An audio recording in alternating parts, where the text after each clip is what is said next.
Let's do another video. Let's do another Bundy video. Of course, Bundy, in this particular story, Bundy, he's near the end. He has an explosive ending. My Bundy, my King Bundy. The truth of the matter is, if it wasn't for Bundy, I'd have been a real criminal. Bundy's rule was, if you come home in a police car, you're going to have to deal with me. And he always told, and the issue was, it wasn't just me. I had two other brothers. I had another brother who was 5 years younger than me and another brother who was 10 years younger than me. Bundy had his hands full. And he wasn't afraid to deal with it. He wasn't afraid to let you know, I'm king, and I'll always be king. And he always was. And if it wasn't for the fear of my dad, Bundy, I don't know what would have happened to me. But I'm going to tell a particular story that Bundy had a part in it near the end because he had to deal with me. That's all there was to it. Thank God. You know, the problem is you got to deal with your kids more than just telling them if you come home in a police car, you're going to have to deal with me. You got to discipline them. You got to live the life around them. You got to show them a life as an example. They got to see you as an example, not just your words. They got to see an example, a life lived.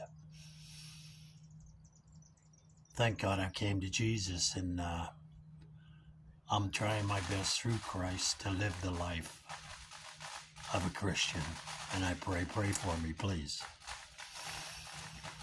But this particular story, listen, it's the 4th of July. You might hear fireworks going off in the background. It's the 4th of July, 2024. Happy 4th of July, whatever that means. Means a lot. But apparently I was around 12, 13 years old, me and two other kids. I'm going to name them Ricky and Ernie. Ricky and Ernie, they were about the same age as me, maybe a year younger. We went down and we figured, you know, we needed some money. We wanted to go to the local roller skating rink. And the way we figured we could get some money is break into the parking meters. It was pretty easy then. You just put a screwdriver in, pop the back out, pull the tray out, and it's full of quarters. We broke almost every parking meter in the small town we were in, and we had so much money, quarters. We took the streetcar down to the local the roller skater rink. We was roller skating, buying people pop, buying people stuff, bought sunglasses, and we was just, you know, out of control, really. We ran out of money. We said, let's go back. I think it was one street we missed. So we went back, and Ricky stood on one end of the street, and Ernie stood, or I stood at one end of the street, and Ernie stood at the other end of the street. We told Ricky, just go ahead, we'll keep an eye out for the police. You know, so Ernie's at one end of the street, I'm on the other end of the street, and Ricky's popping out the back end of the parking meters and taking the money out. Here comes the local police. They must have been laying for us. We're so stupid. We left one street untouched, and they were waiting for us. And here they come. They come around the corner. I start yelling, Ricky, Ricky, Ricky, Ricky. I'm screaming, Rick, Rick, Rick. Ernie's yelling, Rick, Rick, Rick. Rick turns around, the cop grabs him by the shoulder. Rick looks up at me and goes, hey, come on, Bruce, they got us.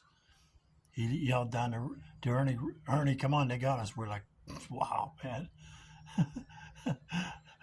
We walked down and the police put us in a police car. We all get a ride now down to the police station, which was a place, I got pretty well acquainted with the place.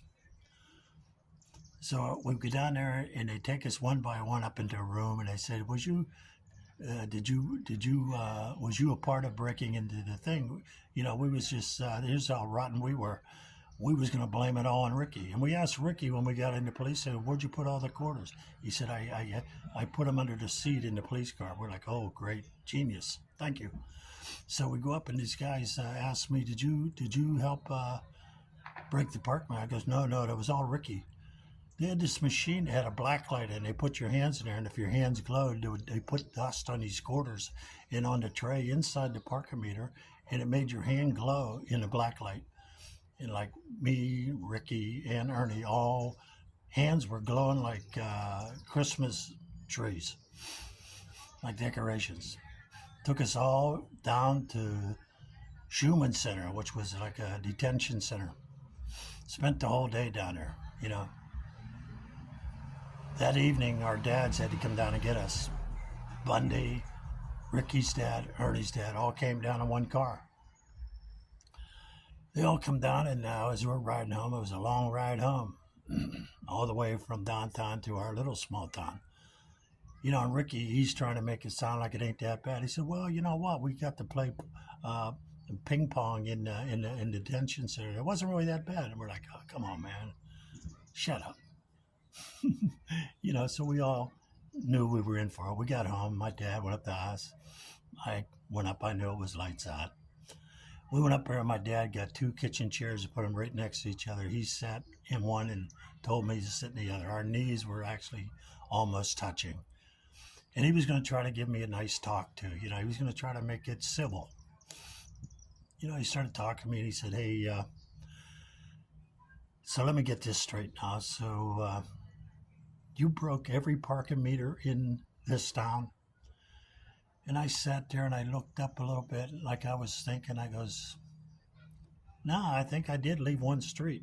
He freaked. He leaped from that chair like a cougar. And he was on top of me and took me to the floor. Now he's pounding me and I'm trying to block the punches, and he's out of his mind. And he's not even on the juice. He's just outright has to let me know that he's King Bundy, and you're going to be taught to respect him and fear him. I feared him, really. I really did. But like I said, I'd have been a real criminal if I wouldn't have had that fear. And I think he knew it. And he put that fear in me and my brothers. Had to. But he should have lived the life that we could have seen a good example. But hey, it was what it was. It is what it is. And I thank Bundy that he loved me enough to show me that I'm not going to let you rule over me. You're going to fear me.